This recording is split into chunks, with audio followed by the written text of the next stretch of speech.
kalau pada saat saya lebih besar Mas Gibran lah. Jawabannya itu sebenarnya satu kata saja. Ya karena anak presiden gitu loh. Jadi yang ditanyakan Gus Imin tadi lah, bagaimana tipsnya supaya bisa dapat pembangunan yang banyak, CSR yang gede. Dan saya tadi ya tak jawab karena saya anak presiden gitu. Mandiri. Oke, makasih ya. Kemarin jadi ya, Mas, Pak Rudi kemarin mengatakan bahwa anggaran zaman Mas Gibran lebih gede, itu Mas tanggapannya Mas?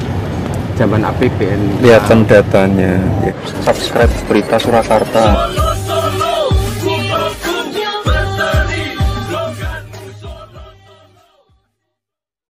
Terima kasih Pak Gibran. Pak Gibran ini telah berhasil menjadi wali kota sekaligus pengusaha yang sukses. Bahkan berbagai proyek-proyek besar telah berhasil dibangun di Solo. Ini menjadi prestasi, tetapi kita ingin prestasi ini ditularkan kepada yang lain. Saya ingin Pak Gibran menyampaikan tips and tricks agar bupati, wali kota, dan pemerintah daerah yang lain bisa belajar agar proyek-proyek besar bisa dimasukkan di kota Solo. Bagaimana caranya ini? tenang. Cukup? Cukup. Baik. Cukup. Silahkan waktu Anda. Pak Gibran, waktu Anda 2 menit untuk menanggapi. Baik, Gus Muhaimin, saya jelaskan ya. Sekarang Indonesia itu sudah memulai yang namanya pemerataan pembangunan. Yang dibangun bukan hanya Solo saja. 53% investasi kita sudah ada di luar Jawa. Kalau kita pengen fair ya Gus,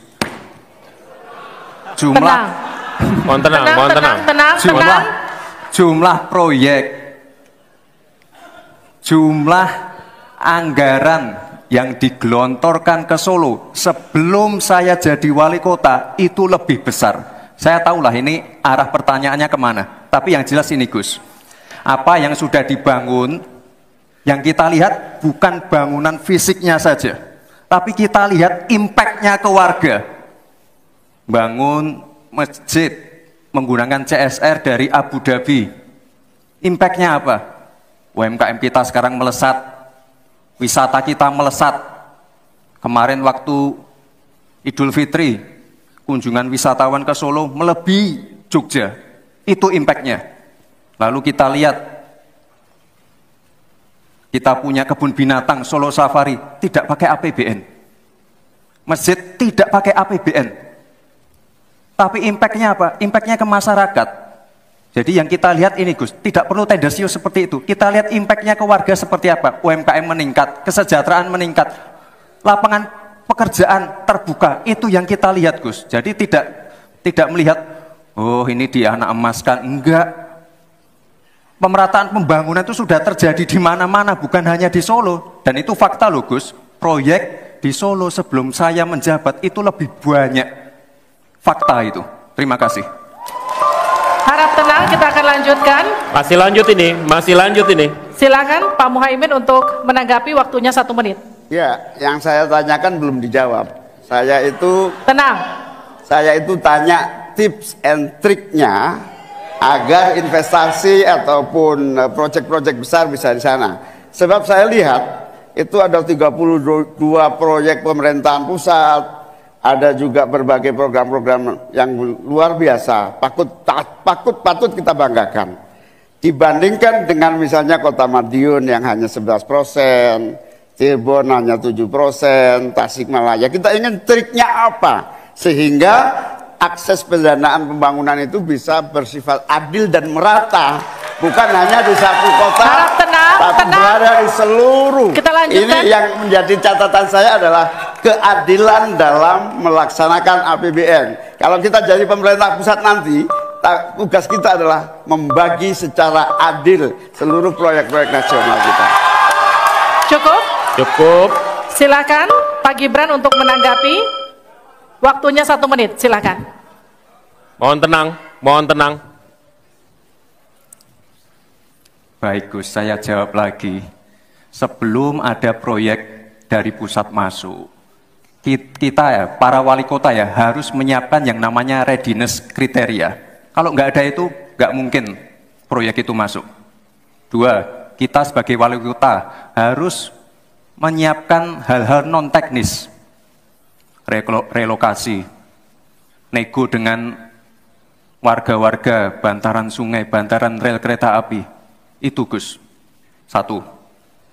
Lalu kita juga harus berkolaborasi, tidak semuanya pakai APBN. Ada yang pakai APBN plus APBD plus dibantu, saya sering dibantu Pak Ganjar, gubernur saya. Ini kolaborasi. Jadi tidak semuanya APBN, ini kolaborasi, ada CSR juga, ada BUMN juga, ini kolaborasi. Dan sekali lagi sebelum itu masuk, kami para wali kota menyiapkan readiness kriteria, itu. Jadi ya saya kira ini cukup fair Gus.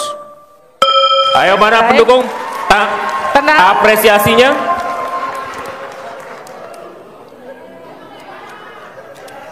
Kita berikan apresiasi untuk seluruh. Kalau pada saat saya enggak lah, lebih besar Mas Gibran lah. Jawabannya itu sebenarnya satu kata saja. Ya karena anak presiden gitu loh. Namun kalau perlu saya sampaikan bahwa pembangunan masjid itu, saya masih jadi wali kota itu sebenarnya sebelum selesai itu mau letakkan batu pertama. Namun saya minta untuk wali kota yang baru saja. Artinya nggak benar kalau kualitas bunga pun mendapatkan anggaran. Enggak, dan itu saya mencari sendiri. Salah satu contoh flyover Agas, Manahan, flyover Purwosari, itu kita ke sana sendiri dengan dasar perencanaan yang ada aturannya, yaitu tentang lintasan sebidang yang harus ditutup. Dan itu tidak dalam 1 tahun, 2 tahun. Oh enggak, saya udah berapa tahun, 4 tahun itu baru terdapat itu. Jadi tidak langsung mengocor itu enggak.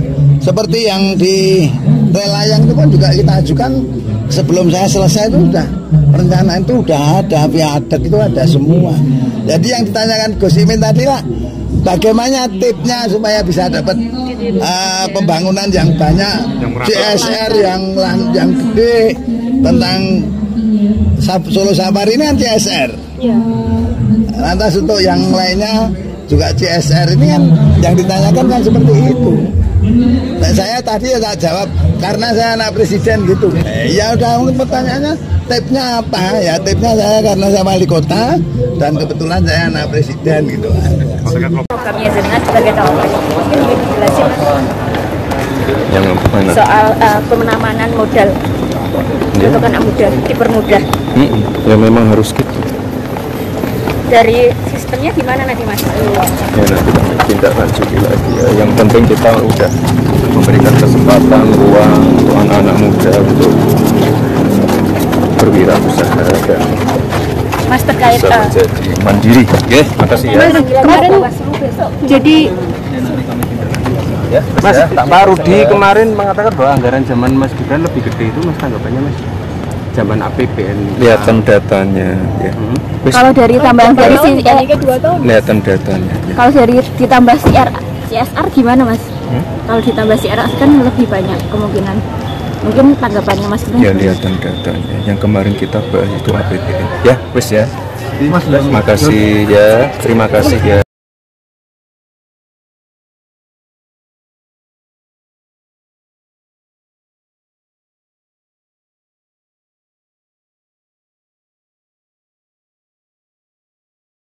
Kota Solo selama 2,5 tahun kepemimpinan Mas Gibran Rakabuming Raka mengalami kemajuan yang sangat signifikan. Selain indeks kota toleran yang meningkat pesat dan membuat Solo menjadi kota paling toleran nomor 4 di Indonesia, 17 program prioritas besutan Mas Gibran membuat infrastruktur di Solo terbangun secara masif. Tak heran kalau pertumbuhan ekonomi kota Solo tahun lalu mencapai 6,25%, jauh di atas pertumbuhan ekonomi nasional. Namun ada yang menuduh kemajuan kota Solo di bawah Mas Gibran disebabkan banyaknya kucuran dana pemerintah pusat. Dengan gampangnya mereka bilang, pemerintah pusat gencar mengucurkan dana ke kota Solo karena Mas Gibran itu anak sulung Presiden Jokowi. Namun hal ini dibantah oleh Kata Data.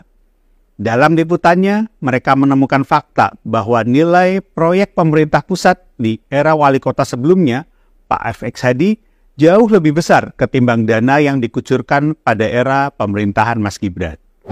Pada masa pemerintahan Pak FX Hadi, setiap tahun pemerintah pusat mengucurkan dana rata-rata 710 miliar rupiah per tahun.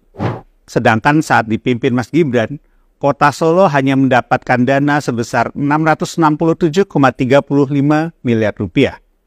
Bahkan di tahun 2017, saat wali kota dijabat Pak FX Hadi, Kota Solo mendapat kucuran dana pemerintah hampir sebesar 1,4 triliun rupiah. Artinya, tuduhan bahwa Mas Gibran sukses memimpin Kota Solo karena backingan pemerintah pusat dengan mudah terbantahkan. Pemerintah pusat memang punya kewajiban membantu pembangunan di seluruh Indonesia, termasuk di Kota Solo. Bukan karena wali kotanya anak presiden, lalu pemerintah pusat menganak-emaskan Kota Solo. Tudingan ini dengan mudah dipatahkan dengan data yang dibuka secara transparan. Mampirlah ke Kota Solo dan lihat kemajuan pesat kota ini selama 2,5 tahun di bawah kepemimpinan Mas Gibran. Tanyakan langsung pada masyarakat di sana, bagaimana kepemimpinan Mas Gibran selama menjadi wali kota. Tentu saja semua orang bebas berpendapat dan beropini. Namun pendapat dan opini yang baik harus didukung oleh data dan fakta. Salam solidaritas.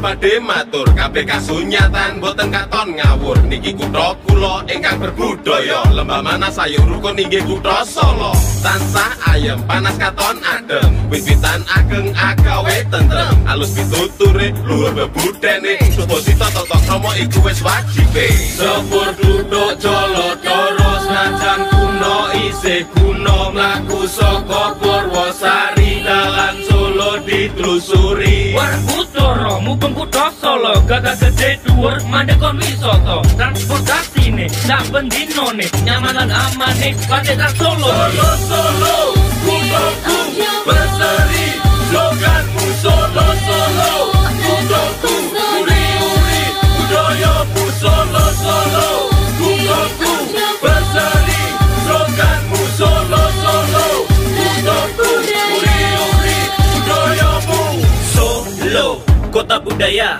menjadi destinasi favorit untuk berwisata. Banyak tempat-tempat yang bisa dikunjungi, keliling lereng dan keraton sambil makan serabi makanan khas Solo daripada melongo. Solo kota yang berbeda, ketika kau datang pasti langsung jatuh cinta karena budaya dan keramahan masyarakatnya. Jalan-jalan ke kota Surakarta, belanja batik pakaian khas kota tercinta. Berbagai warna dan motif terlihat indah, meskipun sederhana namun terlihat mewah. Banyak tempat menarik untuk berekreasi, main ke balai kambang bikin keluarga happy. Masih banyak tempat yang bisa Anda datangi, ajak teman dan keluargamu main ke Solo lagi. Solo, Solo, kutaku berseri, sloganmu Solo, Solo, kutaku uri-uri, budayamu Solo, Solo, kutaku berseri, sloganmu Solo, Solo, kutaku uri-uri, budayamu.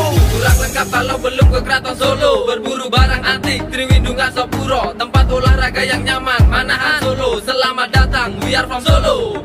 Yeah, nikmati kota kami dengan suka hati, kota yang tak mati.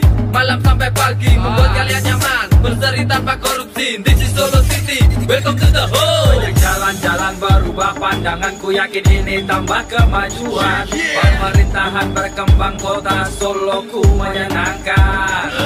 Berbagai macam prasarana ditambah hiasan kotanya. Arungi jalan sesama isi kota, bangunan tinggi dan menjulang teriak kota Solo ku semakin maju. Solo, Solo, kutaku berseri, sloganmu Solo, Solo, subscribe Berita Surakarta.